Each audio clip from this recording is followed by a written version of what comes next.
7:30 y en este momento nos vamos a contactar con el ministro de Producción, Comercio Exterior, Inversiones y Pesca, Iván Ontaneda, para conversar en el transcurso de estos minutos sobre el tema de la reactivación productiva en el país. Buenos días, ministro. Gracias por acompañarnos. Buenos días, un saludo para usted y para todo el país. Gracias, ministro. Muy gentil. Antes de hablar sobre la reactivación del país en materia productiva y lo que ha significado el paso progresivo de varios cantones ya de color rojo a amarillo, quisiéramos tener una impresión también usted como parte del gobierno nacional frente a estas decisiones y estas acciones que ha ejecutado la Fiscalía General del Estado en coordinación con el Ministerio de Gobierno para luchar contra la corrupción y puntualmente en estas últimas horas los allanamientos que se han registrado en las ciudades de Quito y Guayaquil. Mire, la corrupción en el país no será aceptada a nivel de ninguna institución del Estado.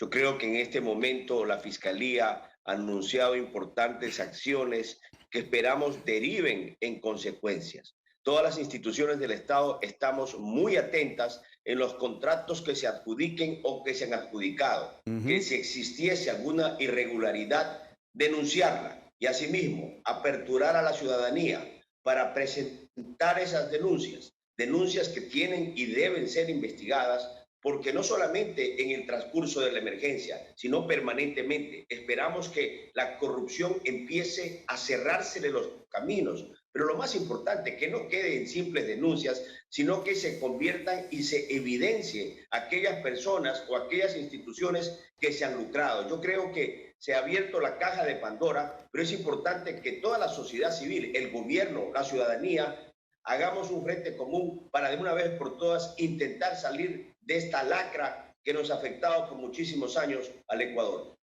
Bueno, ¿cómo interpretar estos allanamientos que se han registrado en estas horas, ministro? Hemos visto que se han allanado viviendas de varios funcionarios del municipio de Quito, también la detención de varias personas allegadas al entorno del gerente de la empresa metropolitana de agua potable de la capital, también el domicilio del prefecto de la provincia del Guayas, Carlos Luis Morales, e incluso el domicilio del expresidente Abdalá Bucaram Ortiz.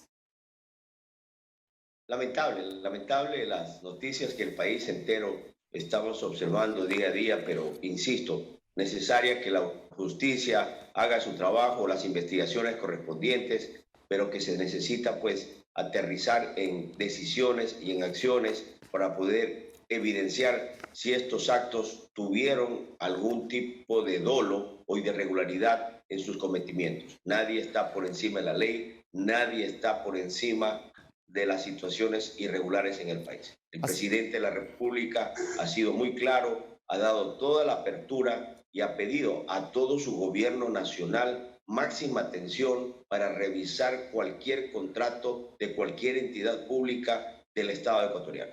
El presidente de la República, de hecho, hace algunos días aseguró que el gobierno nacional, el Ejecutivo, ha impulsado denunciando varios actos de corrupción y que ahora es momento de que la función judicial, las otras instituciones, la Contraloría, la Fiscalía, el sistema judicial de forma general, se reactiven frente a este tema de sancionar los actos de corrupción.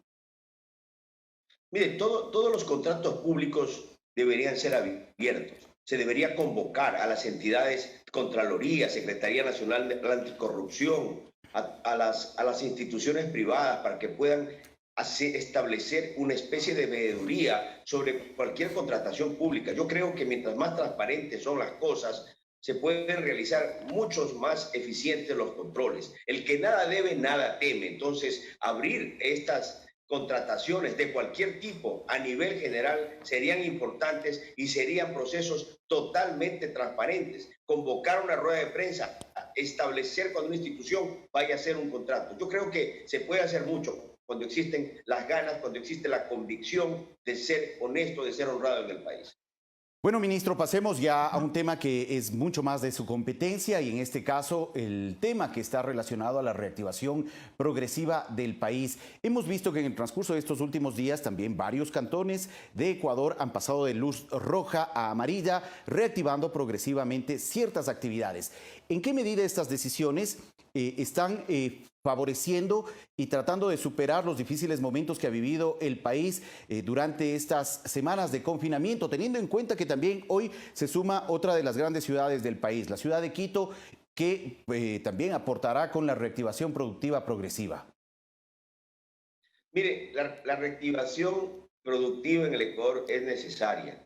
Luego de más de 70 días de paralización o semi-paralización en algunos sectores productivos y comerciales del país, con un lucro cesante que sobrepasa los 13.000 millones de dólares, y atrás de esto, lamentables pérdidas de fuentes de empleo, más de 130.000 ecuatorianos que han quedado en el desempleo, es más que necesaria tomar acciones, y el gobierno nacional las ha tomado. Hemos puesto ya en marcha algunas acciones para reactivar, para apuntalar y para mitigar el impacto económico que el país ha sufrido y sigue sufriendo por producto del COVID-19. En ese sentido, abrir nuevamente la producción, abrir el comercio, reactivar la economía es necesaria. Sin embargo, debemos tener equilibrios para garantizar que esta reapertura de las actividades productivas y comerciales en el Ecuador sea ordenada, sea pausada, pero lo más importante, sea segura, protegiendo la salud de los trabajadores de esos sectores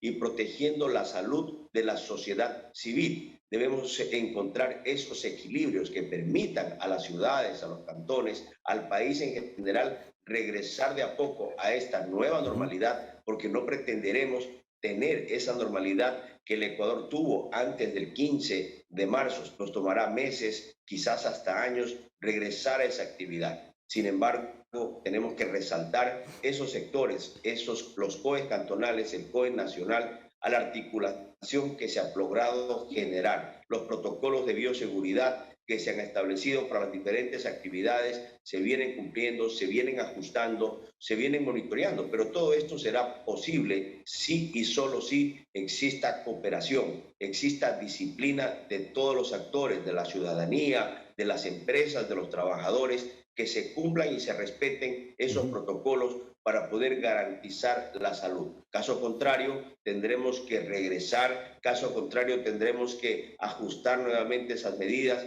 y lamentablemente los perdedores será el país, los perdedores serán los propios sectores productivos que urgen esa reactivación, que urgen esa necesidad de regresar a trabajar. Ministro, ¿tienen indicadores que ya muestren una recuperación del sector productivo durante estos días con el paso del color rojo a amarillo por parte de varios cantones, sobre todo la ciudad de Guayaquil, que es una ciudad muy grande, que mueve mucho la economía, y un poco las expectativas también una vez que entre desde el día de hoy la ciudad de Quito? Mire, sí, el Ecuador viene con números a dinamizar la economía. Las ventas han venido creciendo en 500 millones de dólares en estas últimas 2 semanas. Los sectores industriales, los sectores agrícolas están teniendo una dinámica mejor, lo que permite, por un lado, garantizar exportaciones agroindustriales, por otro lado, producción nacional, también se empieza a restablecer de a poco, y eso es importante porque genera no solamente una dinámica económica importante, sino también una expectativa emocional importante, recorriendo el país, recorriendo las empresas. Escuchamos muchas situaciones complejas que pasan esas empresas, que pasan esos trabajadores.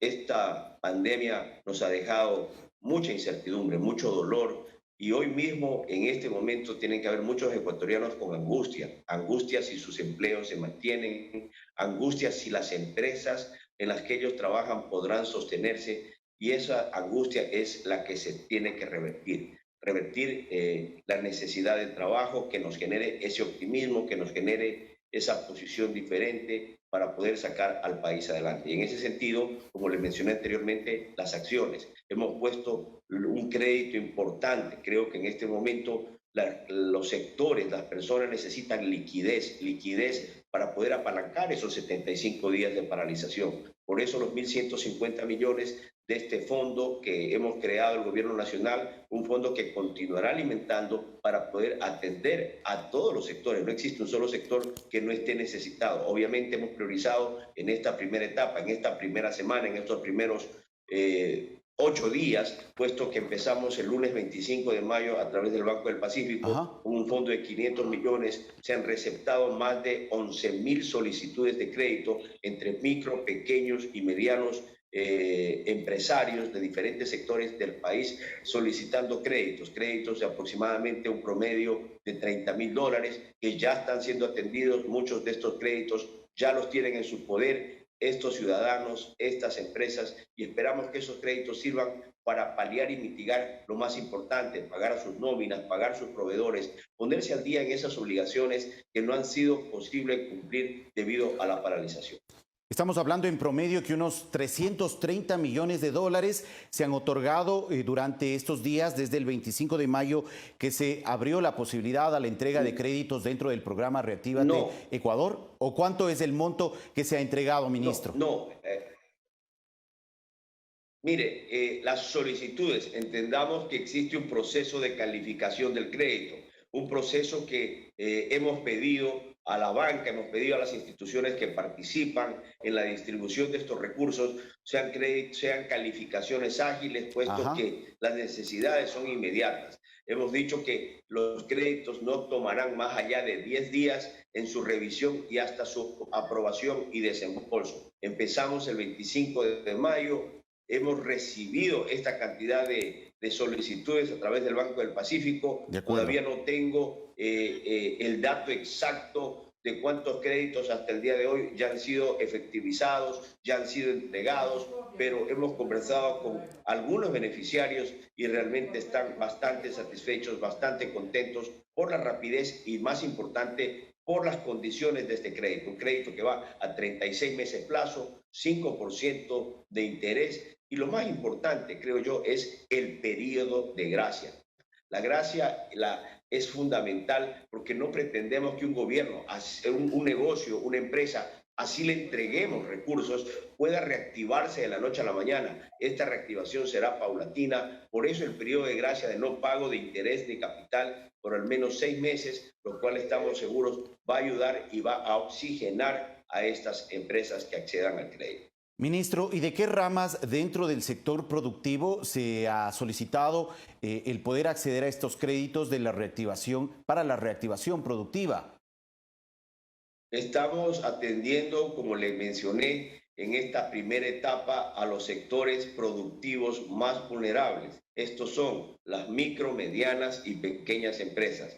Y en ese sentido hemos atendido a empresas relacionadas al comercio, comercios pequeños, tiendas, bazares, papelerías, etcétera. Hemos atendido microempresas, hemos atendido pequeñas empresas del sector agrícola, del sector industrial, de la pequeña industria, del sector textil. Hemos atendido a restaurantes, hemos atendido solicitudes de hoteles, es decir, creo que son los sectores más golpeados de la pandemia, dejando claro que no existe un solo sector. En esta segunda etapa estamos buscando nuevos recursos, estamos creando un nuevo mecanismo para atender a otro tamaño de empresas que también necesitan el oxígeno, como son las grandes empresas. El Ecuador es un encadenamiento productivo y nosotros no estigmatizamos ni la pequeña, ni la mediana, ni la gran empresa. Creemos que debemos atender a todas las empresas, pero sin embargo se ha hecho esta primera priorización de las pequeñas y medianas empresas. De acuerdo, ministro. Gracias por la información compartida. Muchas gracias a usted. Buenos días. Un placer saludar. Gracias, igualmente, ministro. Agradecemos a Iván Montaneda, ministro de Producción, Comercio Exterior, Inversiones y Pesca.